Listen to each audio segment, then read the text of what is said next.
যখন হাসিনার বিরুদ্ধে কেউ কি শব্দ করে না, টক শোতে প্রতি রাতে হাসিনার চোখে চোখ রেখে আমি কথা বলি যে আমি এই সদরপুরে এসেছি। আমি তো কিন্তু মাদারীপুর শরীয়তপুর থেকে আসি নাই, আমার বাড়ি আপনাদের পাশে। আমি এই জেলার সন্তান, সদরপুরের সব কিছু জানিয়েছি। এই কৃষ্ণপুরের পাশে ইউনিয়ন আমার, এই জেলার সন্তান আমি। এই সদরপুরের সাথে আমার হৃদয় সম্পর্ক, আপনার সম্পর্ক আগে থেকে। আপনারা আমাকে দোয়া করবেন। আমি রাজনীতি করি 38 বছরে। 38 বছরের জীবনে অনেক চড়াই উত্তরায় করিয়ে একটা সাধারণ গৃহস্থ পরিবার থেকে ঢাকা বিশ্ববিদ্যালয়ের আনন্দ কলেজে পড়াশোনা করে ছাত্রদল করে করে কঠোর পরিশ্রমের মাধ্যমে জীবনের ঝুঁকি নিয়ে আজকে এই পর্যায়ে এসেছি।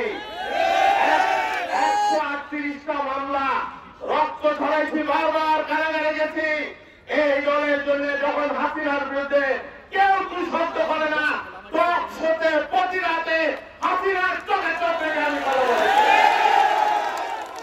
আমি শুধু একটি কথা বলবো, এইখানে বানরের নাচ খেলাইতে আসি নাই, রাজনীতি করতে আসছি। সদরপুর চরপোষণ ভাঙ্গার মানুষের পাশে আমি কমিটমেন্ট করলাম, আমার শেষ রক্তবিন্দু দিয়ে আমি থাকবো। আমি কাউকে ভয় করি না, হাসিনাকে ভয় করি নাই। আত্মসাৎ মানে কি চুনোপুটি, কাউকে আমি ভয় করার উপরে আল্লাহ আর আমার নেতা তারেক রহমানের নির্দেশ বাস্তবায়ন করি। আমি এখানে জোর করে আসি নাই। দলের সিদ্ধান্ত রাখো, দলের সিদ্ধান্ত মতো আমাকে এই আসলে আমাকে নির্বাচনে কাজ করতে বলা হয়েছে তোমাকে ওখান থেকে নির্বাচন করতে হবে। আমি তাই মেনে নিয়েছি। আমাকে যদি বলা হতো অন্য জায়গা থেকে করতে হবে, আমি তাই মেনে নিতাম। আমাকে যদি বলা হতো যা আপনার নির্বাচন করবার প্রয়োজন নাই, আমি তাই মেনে নিতাম। আমি দল করালো, দলের সিদ্ধান্ত মানালো, দলের সিদ্ধান্ত পাই পাই করে বিন্দু বিন্দু বলে সিদ্ধান্ত মানবার লোক আমি। একটা কথা বলি, এইটা আমার জন্য নতুন কোন এলাকা না। এই এলাকার মানুষ যেমন করে অনেক পথ চলবার একটা আপনাদের সাথে নিয়ে অনেকবার আসবো। আপনাদের সুখ দুঃখের একজন সাথী হইতে চাই, আমি আপনাদের একজন হইতে চাই, আমি আপনাদের সন্তান হয়ে থাকতে চাই। যদি আপনারা আমাদের সাথে রাখেন, এইখানে সারিসের নামে কোন অন্যায় আমি হবো না, বালির ব্যবসা নামে লুটপাট করে কিছু আমরা হতে দেবো না, অন্যায় ভাবে কারো করে কোনো জুলুম করতে দেবো না। আমার সাথে যারা রাজনীতি করতে এসেছেন তারা আমার কাছে নিরাপদ।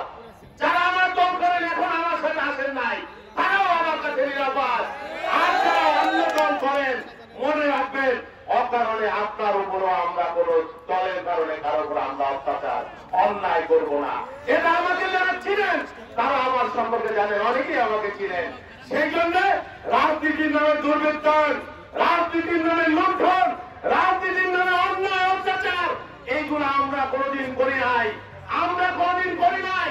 আমার নেতা তারেক রহমান বলেছেন, আমার নেতা তারেক রহমান বলেছেন, বিজয়ের আনন্দ তখনই মহিমান্বিত হয় যখন বিজয়ের কাছে পরাজিত নিরাপদ থাকে। সেই জন্য আমরা বলি আমরা কারো উপর কোন অন্যায় অত্যাচার আমরা করতে দেব না। ইনশাল্লাহ আমরা যাত্রা শুরু করেছি, আপনাদের পাশে আছি, আপনাদের পাশে থাকবো ইনশাল্লাহ।